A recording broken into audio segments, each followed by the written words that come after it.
রাশমিকা মান্দানা নাম শুনেছেন? চেহারার কাটিং এ এখন পৃথিবীতে 1 নম্বরে আছে।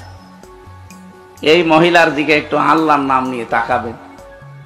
দেশের আলোচিত ইসলামী বক্তা মুফতি আমির হামজা সম্প্রতি কয়েকটি বিতর্কিত মন্তব্যের জন্য বেশ সমালোচনার মুখে পড়েছেন। ঢাকা বিশ্ববিদ্যালয়, জাহাঙ্গীরনগর বিশ্ববিদ্যালয় এবং রাশমিকা মান্দানা নিয়ে তার বিভ্রান্তিকর ও অপ্রীতিকর বক্তব্য সোশ্যাল মিডিয়ায় ব্যাপক বিতর্ক সৃষ্টি করেছে।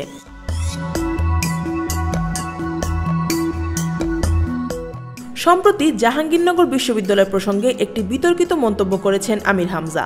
এক মাহফিলে তিনি বলেন, আমি জাহাঙ্গীরনগরে প্রথমে ছিলাম, চান্স পেয়েছিলাম প্রথমে ওখানে।